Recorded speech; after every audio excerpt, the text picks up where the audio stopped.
L'idée européenne est ancienne. On pourrait remonter à Charlemagne, même avant avec l'Empire romain, l'Empire de Charles Quint, l'Empire napoléonien. L'idée ressurgit vraiment sérieusement après la Première Guerre mondiale avec un discours d'Aristide Briand qui parle à la tribune de la SDN en 1929 d'un lien fédéral entre les États européens. Mais c'est surtout après la Seconde Guerre mondiale que l'idée s'impose. La déclaration Schuman, le 9 mai 1950, est considérée comme l'acte de naissance de l'Europe. L'Europe n'a pas été faite, dit-il, nous avons eu la guerre. Le 9 mai est d'ailleurs symboliquement le jour de la fête de l'Europe. Robert Schuman est donc considéré à juste titre comme un des pères de l'Europe, avec le français Jean Monnet, mais aussi avec l'allemand Konrad Adenauer. C'est Jean Monnet qui inspire à Schuman l'idée de la CECA, la Communauté européenne du charbon et de l'acier. C'est la première réalisation européenne. Son but est de rendre impossible une guerre entre la France et l'Allemagne.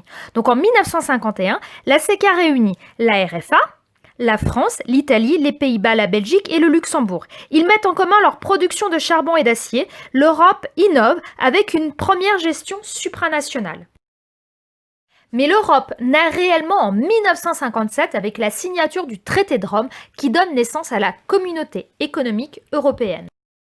Le but principal de la CEE est d'établir un marché commun dans lequel les marchandises circulent librement et une politique extérieure commune avec des tarifs douaniers communs. La CEE, c'est aussi l'annonce des politiques communes comme la politique agricole commune, la PAC, le Fonds social européen, mais aussi la libre circulation des personnes, des capitaux qui sera concrétisée avec les accords de Schengen en 1985. La CEE est rapidement une réussite économique et elle attire de nouveaux adhérents. Après les premiers approfondissements, viennent les premiers élargissements de la CEE. En 1973, c'est le Royaume-Uni, l'Irlande et le Danemark qui l'intègrent. En 1981, c'est le tour de la Grèce et en 1986, l'Espagne et le Portugal. Parce qu'on n'oublie pas qu'on est pendant la guerre froide. Donc ce sont d'abord des pays d'Europe de l'Ouest qui adhèrent, puisque la CEE, c'est d'abord et avant tout une alliance économique. Ce sont tous des pays du même camp capitaliste. Mais aussi, il y a un autre critère important, c'est que tous les pays qui adhèrent doivent être des démocraties. Donc pour la Grèce, il faut attendre la fin de la dictature des colonels en 1974. Pour l'Espagne, la fin de la dictature de Franco avec sa mort en 1975. Et le Portugal, la révolution des œillets qui renverse la dictature de Salazar en 1974. Et puis bien sûr, on n'oublie pas que l'Allemagne de l'Est intègre la CEE avec la réunification allemande en 1990. Comme la démocratie est un élément essentiel de l'Europe, dès 1979, des députés européens sont élus au suffrage universel direct. Et le plus grand changement dans l'histoire de la construction européenne, c'est la signature du traité de Maastricht en 1992.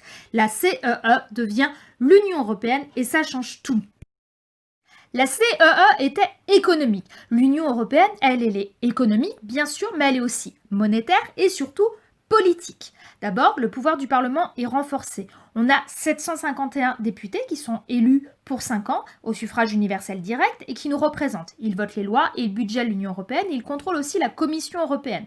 Mais aussi, l'Union européenne a même un président du Conseil européen qui représente l'Europe à l'extérieur. Ce poste existe depuis le 1er décembre 2009. Depuis le 1er décembre 2019, ce poste est occupé par un Belge qui s'appelle Charles Michel. Concrètement, avec l'Union européenne, on a 2 approfondissements essentiels. D'abord, c'est la création de la citoyenneté européenne.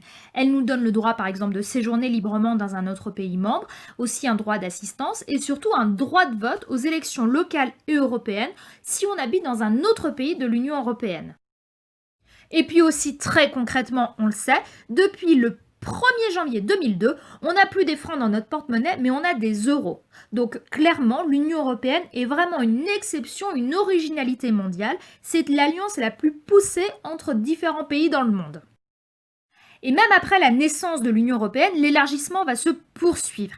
Et avec la fin de la guerre froide, cet élargissement se fait en direction de l'Est, avec les pays de l'ancien bloc de l'Ouest qui ont choisi de se tourner vers l'Ouest.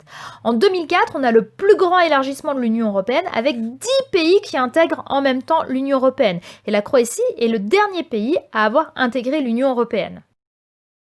Par contre, l'histoire de l'Union européenne est loin d'être un long fleuve tranquille. Et grande nouveauté, on n'avait jamais connu ça, depuis le 31 janvier 2020 à minuit, le Royaume-Uni a quitté l'Union européenne. Et donc aujourd'hui se posent plein de questions sur l'avenir de l'Union européenne.